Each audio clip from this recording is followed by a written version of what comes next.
So how do we avoid being the absent parent? How do we avoid being the parent who the kids grow up and 20 years later they say, yeah, my dad was never home, or yeah, my dad never listened to me?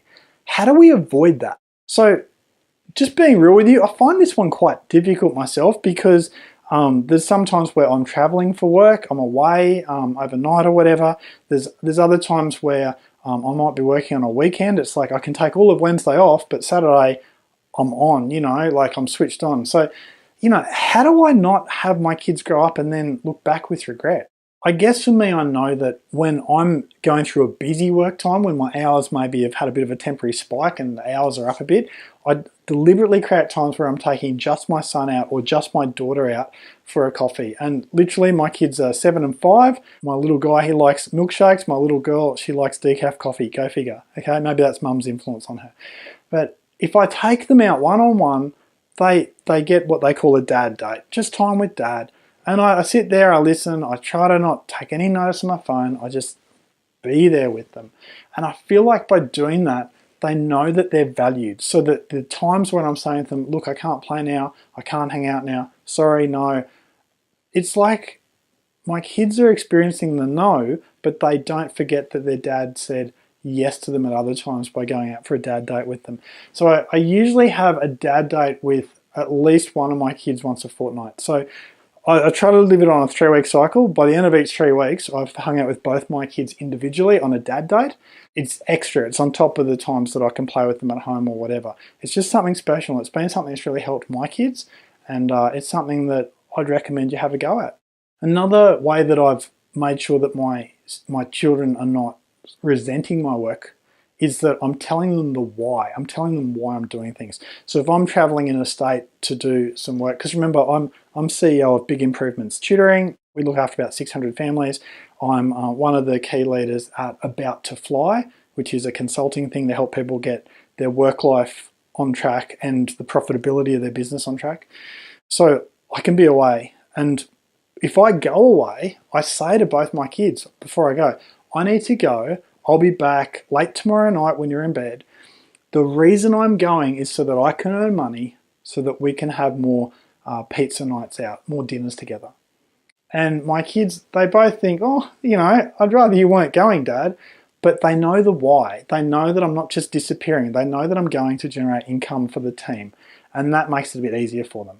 That only works because then my wife and I create a family night once a week where my wife and I and my kids there will watch some G-rated movie, just happy kids movie, and we'll order pizzas in. And it's a deliberate family time, and it happens at least once a week. And it's healthy and it's fun, because sometimes as business owners or CEOs, we become so focused on ticking off all the things we have to do. It's like, seriously, my home life shouldn't be a tick-off checklist of things I have to do. There should be joy in it. And these, family pizza nights, they're joy, they're fun. I sit there with my little boy on my left side and my little girl on my right side. My wife's usually lying down on the longer couch, and it's just a happy time. And there's no effort required. I sit there, I switch off my brain, I just watch some cartoon, and I eat pizza, and everyone's happy. And by creating those healthy family rituals, it balances the times when I'm having to say no to my wife or no to my kids. It's healthy. Now, let me show you something that I've used in my life, and you can see how you can apply it to yours. And that is when you know that you've got a big week, and for a couple of days, you're going to have some big days, and you're not going to be able to spend the time with your family that you want to spend. And we've all been there. We'll all be there again another time. But at those times, sometimes you think, am I going to put my time into my wife? Or am I going to spend time with my son or daughter? And at those times when I'm having to make that choice, I always, always, always choose to put time into my spouse, into my wife, because I know that my relationship with Suzanne is more important in the long term than my relationship with my kids. If I'm away, my kids can still be getting emotional resources from my wife, so that my wife's sort of compensating for me being away. But my wife, I married her 14 years ago or something, and when my kids are grown up and left home, I'll still be hanging out with her. So she's my primary responsibility, because I figure if my marriage is healthy, then my kids are getting a good deal. The alternative would be, and I know this is a bit far-fetched, but let's just play it out to its logical conclusion. I could just not choose to hang out with my wife, and I could put that time in my kids, and then if in 5 years' time or 7 years' time I'm divorced, I just don't think that was a good payoff. I just don't think that that was a wise thing to do. So I'm not saying like proactively ignore my kids all the time to hang out with my wife, because that's ridiculous and I don't. But what I am saying is those weeks where you have to choose where to put your time, it's up to you. I'd recommend putting that time into your spouse more than your kids. Now, why are we having this conversation? You and I do not want to be known as the absent parent who didn't care. But the reality is that every parent raises their children to the best of their ability, and every child grows up and whinges at everyone in their 20s about how their parent wasn't there for them or whatever. Okay, we're just doing our best.